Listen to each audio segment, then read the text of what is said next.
Back to agenda. నుమాన్జీ, ఒక రకంగా చర్చకు పార్లమెంట్లో మేము అనుమతి ఇచ్చాం, చర్చిద్దామని చెప్పాం. ఈలోపే మాట మార్చారు. ప్రధాని ఇంటి ముందు వచ్చి ధర్నా చేయాల్సిన అవసరం ఏమొచ్చింది? పార్లమెంట్లో చర్చిద్దామన్నా చర్చను పక్కదారి పట్టించే ప్రయత్నం చేశారు. ఇంటి ముందు వచ్చి ధర్నా చేస్తూ ఉన్నారు అని ఒకవైపు అటు భారతీయ జనతా పార్టీ విమర్శలు గుప్పిస్తుంటే, మరోవైపు ఆప్ అధినేత అరవింద్ కేజ్రీవాల్ కూడా విమర్శలు గుప్పించారు. ఇప్పుడొచ్చి కాక్రోచ్ ఉద్యమాన్ని వీళ్ళు నిర్వీర్యం చేసే ప్రయత్నం చేస్తున్నారు. భారతీయ జనతా పార్టీకి అనుకూలంగా వీళ్ళు మాట్లాడుతున్నారు. వీళ్ళు చేసే ధర్నాలు దానికే సంకేతం అంటూ అటు అరవింద్ కేజ్రీవాల్ మాట్లాడిన పరిస్థితి ఏంటి? ఈ రెండు పార్టీల తీరును ఎలా చూస్తోంది Congress? Very good evening to you as well as నా తోటి panel members and all the viewers. ఏదైతే ఈరోజు నిన్నటి నుంచి యాక్చువల్గా పార్లమెంట్ సెషన్ స్టార్ట్ అవ్వాలి. నిన్న ఫస్ట్ డే, ఈరోజు సెకండ్ డే. ఎప్పుడైతే నీట్ పేపర్ లీక్ అయిందో ఆనాటి నుంచి కన్సిస్టెంట్ గా ఎవరైనా సరే ఫీల్డ్ లోపల కానివ్వండి, క్షేత్రస్థాయిలో కానివ్వండి, విద్యార్థుల మధ్యలో పోయి వారికి అండగా బాసటగా నిలిచింది ఎవరైనా ఉన్నారు అని అంటే లీడర్ ఆఫ్ అపోజిషన్ ఉన్నటువంటి రాహుల్ గాంధీ గారు మాత్రమే. మీటింగ్స్ కోటాలో పెట్టడం జరిగింది, వారు డెరాడూన్ లో పెట్టడం జరిగింది. కానీ మీకన్నా ఎక్కువగా కాక్రోచ్ జనతా పార్టీయే ఈ అంశాన్ని తెరపైకి తెచ్చింది. వాళ్లే డిమాండ్ చేశారు. ఆ తర్వాత ప్రధాన ప్రతిపక్షం మేల్కొందన్న ఆరోపణ కూడా మీపై వినిపిస్తోందిగా. నేను మరొకసారి చెప్తున్నానండి, కాక్రోచ్ జనతా పార్టీ కానివ్వండి, మరొకరు కానివ్వండి, మీడియా ఎవరిని చూపిస్తే వారిదే నడుస్తుందండి. లీడర్ ఆఫ్ అపోజిషన్ గా ఉన్నటువంటి వారు ఈ రోజు నిన్న ట్యాంక్ బండ్ మీద మేము చేసినామండి, జేఎన్టీలో నిన్న మార్నింగ్ చేసినాము, రేపు వరంగల్లో చేస్తున్నాము. అది మీకు కనబడడం లేదా? అంటే మీ 40 రోజుల కార్యాచరణ మొత్తం చూపిస్తే అప్పుడు మీరు నమ్ముతారా? నేను ఒక్క విషయం చెప్పదలుచుకుంటున్నాను, ఏదున్నా సరే లీడర్ ఆఫ్ అపోజిషన్ అనేది స్ట్రెంగ్తెన్ గా ఉండాలి. వారు with in the parliament house లోపల, హౌస్ బయట రెండు విధాలుగా కూడా మేము దాడి చేస్తున్నాము. 100% ఒకటే మాట మాది, మేము రెసిగ్నేషన్ ఇవ్వాలని చెప్పేసి ఎవరైనా అడగచ్చు, మేము రీ ఎగ్జామ్ కండక్ట్ చేసాము అని చెప్పేసి. అది కాదండి. డెమోక్రసీలో, ప్రజాస్వామ్యంలో జవాబుదారీతనం అనేది చాలా ఇంపార్టెంట్ గా ఉంటుంది. మీరు 20 మంది విద్యార్థులు చనిపోయినప్పుడు ఒక్క మనిషి ఎవరైనా చనిపోతే దానికి ఒక మర్డర్ కేసు కింద చేసేసి దాంట్లో ఉన్నటువంటి సస్పెక్ట్స్ ఎవరు, దాంట్లో పర్పెట్రేటర్స్ ఎవరు దీంట్లో సస్పెక్ట్ గా ఉన్నారు అని చెప్పేసి వాళ్ళని అరెస్ట్ చేయడం జరుగుతుంది. 22 మంది విద్యార్థులు చనిపోయినప్పుడు మరి అకౌంటబిలిటీ ఉండదా అండి? అకౌంటబిలిటీ ఎవరి మీద రావాలండి? దానికి కన్సర్న్డ్ మినిస్టర్ గా ఉన్నటువంటి ధర్మేంద్ర ప్రధాన్ గారి మీదే కదా. మరి అటువంటి వ్యక్తి రెసిగ్నేషన్ చేయకుండా ఈ రోజు మర్డరర్ గా చెప్తున్నా నేను, ఈజ్ ఎ మర్డరర్ అంటున్నాను నేను. మోదీ గారు అని అంటే నామకరణం నేను చేస్తున్నానండి. Modi is nothing but MODI stands for murderer of democratic India. Statement ఇచ్చేశారు. 100% చెప్తున్నా, ప్రజాస్వామ్యాన్ని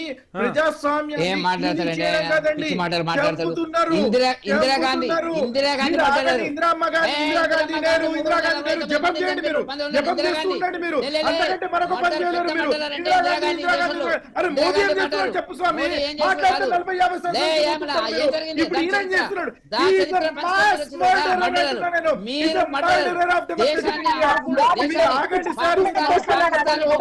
వెంకటరెడ్డి గారు ప్లీజ్,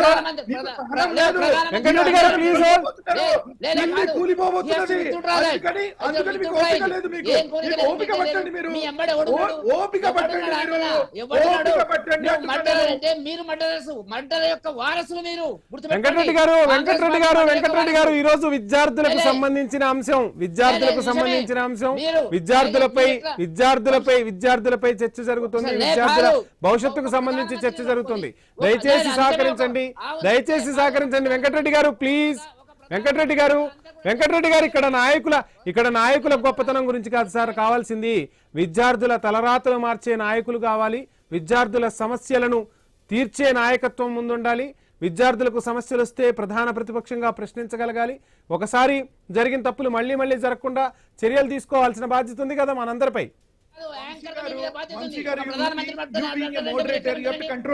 ప్లీజ్ వెంకటరెడ్డి గారు ప్లీజ్, మీరు విత్డ్రా చేసుకోవాలి, ఆయన విత్డ్రా చేసుకోవాలా.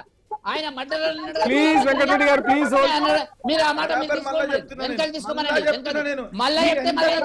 ప్లీజ్ నుమాన్ గారు కాంట్రవర్సీకి వెళ్ళొద్దు. ప్లీజ్ మీ వర్షన్ వినిపించే ప్రయత్నం చేయండి. ఒక్క నిమిషం రాజకీయ విమర్శలు వద్దు. దయచేసి ఒక అర్థవంతమైన చర్చ జరిగే ప్రయత్నం చేద్దాం. దేశ ప్రజానికి మొత్తం చూస్తుంది సార్ ఈ రోజు. అవును, ఒక గౌరవ ప్రధాని మర్డర్ అంటారండి. బరాబర్ అనొచ్చా? చెప్తా. మీరు ఎందుకు ఖండించరు? బరాబర్ మా వారే చెప్తా. ప్లీజ్ ప్లీజ్ నుమాన్ గారు నుమాన్ గారు మీరు ప్లీజ్ నుమాన్ గారు ఖండించాలి. నుమాన్ గారు యాంకర్ గా మీ బాధ్యత. చట్టపరంగా మీరు యాంకర్ గా ఏం చట్టపరంగా? ఇందిరాగాంధీ పడ్డారు. ఈ దేశంలో మొట్టమొదటి పడ్డారు. ఇందిరాగాంధీ 369 మంది. డిస్టర్బ్ కాదు.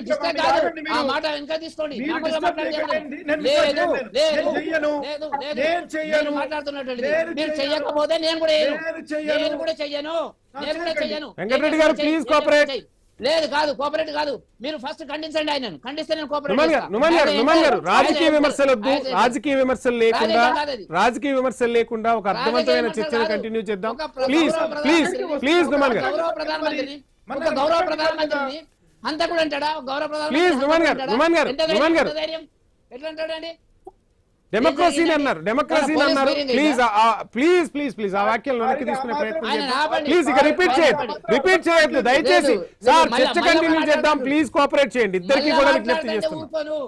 మళ్ళా మాట్లాడతాంటే ఊరుకునేది లేదు. మీరు ప్లీజ్ వెంకటరెడ్డి గారు ప్లీజ్ మీరు ఏం చేస్తారు? అదే మాట ఏం చేస్తామో చూపిస్తాం. ఏం చేసేది ఏ జరిగేది జరుగుతుంది. మీరు ఏం చేస్తారు? సార్ సవాళ్ళు ప్రతి సవాళ్ళ కాదు సార్. Please cooperate. నుమాన్ గారు వెంకటరెడ్డి గారు దయచేసి సహకరించండి. Please cooperate. దేశం మొత్తం చూస్తున్నది. మీరు అన్నది ఎవ్వరు లేదు, ఏం లేదు. విద్యార్థి లోకం మొత్తం లేచింది. మీరు 369 ప్లీజ్ సార్ వెంకటరెడ్డి గారు మీ పెద్దలు ప్లీజ్ దయచేసి సహకరించండి. ఆయన ఆపమనండి. అలా ఆ మాట మళ్ళీ రాకుండా చూసుకుంటాం. ప్లీజ్ నుమాన్ గారు ప్లీజ్ వెంకటరెడ్డి గారు నుమాన్ గారు ప్లీజ్ కోఆపరేట్. ప్రజాస్వామ్యంలో ఉన్నప్పుడు ఆర్టికల్ 19 ప్రకారం freedom of speech and expression and peaceful assembly అని ఉందండి ఆర్టికల్ ప్రకారం. కాన్స్టిట్యూషన్ డాక్టర్ బిఆర్ అంబేద్కర్ గారు రాసినటువంటి కాన్స్టిట్యూషన్ లో ఆర్టికల్ 19 నేను చెప్తున్నాను.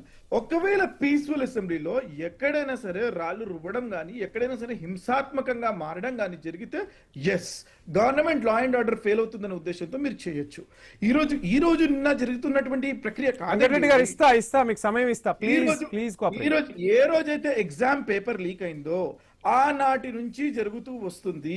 దానిని ప్రధానమంత్రిగా ఉన్నటువంటి వారు ఈ రోజు అంటున్నారండి. ఈ రోజు మాట్లాడుతూ వారు ఏమంటున్నారంటే it is the responsibility of the national if it is the responsibility of the people of India. కాదు నుమాన్ గారు మొదట రాహుల్ గాంధీ పార్లమెంట్ లో చర్చిద్దామన్న తర్వాత అటు ఎన్డీఏ కూటమి ఓకే చెప్పిన తర్వాత ఎందుకు ఈ రోజు ప్రధాని ఇంటి ముందుకు వచ్చి అప్పటికప్పుడు సడన్ గా నిర్ణయాన్ని ఎందుకు మార్చుకోవాల్సి వచ్చింది? I will tell you something అండి. ఫస్ట్ ఆఫ్ ఆల్ వెంకటరెడ్డి గారు మాట్లాడుతూ ఇది విదేశీ కుట్ర ఉందా అని చెప్పేసి వాట్ ఈస్ ఇంటెలిజెన్స్ డూయింగ్ అండి? What is IB doing? What is రా డూయింగ్? దెర్ ఈస్ రా ఇన్ ఇండియా కదా, దెర్ ఈస్ ఐబీ కదా, ఇంటెలిజెన్స్ బ్యూరో ఉంది కదా. నేను వారి చేతుల్లో ఉంది కదా. వారి ఇటువంటి మాట్లాడ నవ్వుల పాలు చేస్తున్నారండి. నేను ఒకటే మాట అంటున్నాను, మీరు మాట్లాడిన దానికి నేను సమాధానం చెప్పదలుచుకుంటాను. ఫ్లోర్ ఆఫ్ ద పార్లమెంట్ లో వీఆర్ ఆల్వేస్ రెడీ. మేము అదే అంటున్నాను, ఫ్లోర్ ఆఫ్ ద పార్లమెంట్ లో మీరు పెట్టండి, స్పెషల్ సెషన్ పెట్టండి. ఇప్పుడు నడుస్తున్నటువంటి మాన్సూన్ సీజన్, వర్షాకాల సీజన్ లో మీరు మాట్లాడండి. అంతేకాని ఆడపిల్లలు నన్ను చూడకుండా ప్రైవేట్ పార్ట్స్ మీద కొడుతున్నారండి. ప్రైవేట్ పార్ట్స్ వీడియోస్ చూస్తే మీరు ఎంత బాధ కలుగుతుందంటే ప్రైవేట్ పార్ట్స్ కొడతారండి. ఆడపిల్లల్ని మగ పోలీస్ ఆఫీసర్స్ తో కొట్టిస్తున్నారండి. సిగ్గుతో తల వంచుకోవాల్సి వస్తుందండి. ఏడుపు వస్తుందండి ఆ వీడియోస్ ని చూస్తుంటే. ఏంటండి అంటే విద్యార్థులు ఎవరు కూడా 24 లక్షల మంది విద్యార్థులు ఎగ్జామ్ రాస్తే 11 లక్షల మంది క్వాలిఫై అయితే 13 లక్షల మంది క్వాలిఫై కూడా కాలేదు. ఫస్ట్ వారు బెటర్ పెర్ఫార్మ్ చేస్తే సెకండ్ ఎగ్జామ్ లో రీ ఎగ్జామ్ కండక్ట్ చేసినప్పుడు బెటర్ పెర్ఫార్మ్ చేయలేకపోయారు. మెంటల్ స్ట్రెస్ అనేది, ఆ యొక్క ప్రిపరేషన్ మొమెంటం అనేది తగ్గిపోయిన తర్వాత వారు ఏ రకమైన ప్రిపరేషన్ తో వెళ్తారో మనం ఒక్కసారి ఆలోచన చేయొచ్చు. అటువంటి విద్యార్థులు ఈ రోజు సోమాజిగూడలో కూడా నడుస్తుందండి ప్రెస్ క్లబ్ లో యాజ్ వి ఆర్ టాకింగ్. ఇప్పుడు మనం మాట్లాడుతున్నాం అంటే ఇక్కడ జరుగుతుంది అంటే ఒక్కసారి మానవీయ కోణంతో ఆలోచన చేయండి. సిస్టమ్ లో